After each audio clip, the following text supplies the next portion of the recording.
غم دلبر دلارو میخوره شربلا میبره با اون نسیمی که داره عطر گل یار آقا مونی می نہ میں رونا آندا نہ رلایا کدی میں اعلیٰ حضرت بریلوی فرمایا غم تازہ کرنے کے لیے کربلا بیان کرنا حرام ہے. الگ چیزیں ہیں.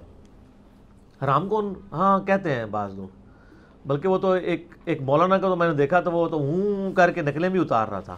اے کوئی گل ہے کی مطلب ہویا؟ ہاں جی کیوں جی اے کی مطلب ہویا کہ ہم جناب والے بیت کا ذکر کرتے ہیں ٹھیک ہے نا. تو اس کو دنیا میں اللہ نے سزا دے دی ہے نا. اس کا وہ سارے کا سارا جو معاملہ تھا دنیا پہ کھل گیا نا. ٹھیک ہے نا. پوری دنیا کو کہانیاں کراتے رہے ہیں اور خود اینڈ رزلٹ کیا ہوا ہے وہ آپ کو پتہ چل گیا. غم حسین بالکل الگ چیز ہے. غم حسین تو آج سے 1400 سال پہلے جس طرح تازہ تھا آج اس سے زیادہ تازہ ہے، کیونکہ وہ تازگی جو تھی نا ایک خاص ایریے تک تھی، پھر آہستہ آہستہ آہستہ آہستہ پھیلی. لیکن اس میں 700-800 سال بنو امیہ اور بنو عباس کے دور میں شیعان علی پہ ظلم ہوتے رہے، اسی وجہ سے پھر وہ رافضیت کی طرف چلے گئے دوسری ایکسٹریم پہ. تو یہ ایک نٹوریس چیز کے طور پہ اہل بیت کے اوپر بات ہوتی تھی، کیونکہ اکثریت تو سنیوں کی تھی، حکومت بھی سنیوں کے پاس تھی. لوگوں نے حسن ابن علی کو زہر دیا، حسین ابن علی کو شہید کیا، علی ابن ابی طالب کو پوری زندگی سکون سے نہیں رہنے دیا. ان لوگوں کے بارے میں نبی صلی اللہ علیہ وآلہ وسلم کا ایٹیچیوڈ کیا ہوگا؟ تو اس کو کوئی سوگے حسین نہ کہ وہ غم حسین ہے. غم حسین ایسا غم ہے جو نبی علیہ السلام کی مبارک زندگی میں بھی تھا، آپ کی وفات کے بعد بھی تھا. اسلام کی ایک حدیث یاد آ گئی ہے کہ ایک دن میں نبی علیہ السلام کی خدمت میں حاضر ہوا. آپ علیہ السلام نے حسین ابن علی کو اپنی گود میں اٹھایا ہوا ہے اور زار و قطار رو رہے ہیں. میں نے کہا یا رسول اللہ میرے ماں باپ آپ پہ قربان، آپ کی حالت کس نے کر دی ہے؟ کہا کہ ابھی بھی جبرائیل علیہ السلام میرے پاس آئے تھے، انہوں نے مجھے خبر دی کہ آپ اس بچے سے اتنی محبت کرتے ہیں اور آپ کی امت اس کو فرات کے کنارے قتل کر دے گی.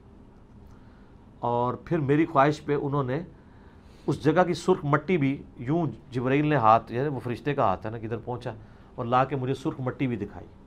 تو اس کی وجہ سے میری آنکھوں سے آنسو نکلے. یعنی حسین علیہ السلام ابھی چھوٹے سے ہیں، 1.5 2 سال 3 سال، گود میں تو وہی بچہ ہوتا ہے نا. تو اس وقت بھی غم حسین ہے، حالانکہ شہید ہونا انہوں نے 55 سال کے بعد آلموسٹ. ٹھیک ہے جی، 58 سال کی عمر میں شہید ہوئے ہیں. اچھا پھر جب شہادت ہوئی ہے وہی مسند احمد میں حدیث موجود ہے صحیح سند کے ساتھ، ساری ہمارے سچ پیپر پہ ڈلی ہوئی ہے. ابن عباس رضی اللہ تعالیٰ عنہما کہتے ہیں کہ ایک دوپہر تھی، میں سویا ہوا تھا، اچانک جو ہے میں نے خواب میں یہ نبی علیہ السلام کو دیکھا کہ پرانگدہ حالت ہے، بال بکھرے ہوئے ہیں اور ہاتھ میں خون کی ایک شیشی ہے. تو میں نے کہا یا رسول اللہ میرے ماں باپ آپ پہ قربان، یہ آپ کی حالت کیا ہے؟ تو فرمایا یہ حسین اور اس کے ساتھیوں کا خون ہے جو میں صبح سے کربلا میں جمع کر رہا ہوں. تو کہتے ہیں میں گھبرا کے اٹھا، میں نے وہ دن اور تاریخ نوٹ کی تو پھر بعد میں پتہ چلا کہ اسی دن، ظاہر ہے اس وقت انٹرنیٹ یا میڈیا کا دور نہیں تھا، کئی ہفتوں بعد خبر آئی کہ 10 محرم 61 ہجری میں حسین ابن علی کو ان کے ساتھیوں سمیت شہید کیا گیا. یہ غم حسین نبی علیہ السلام کی وفات کے 50 سال بعد واقعہ ہوا ہو رہا ہے.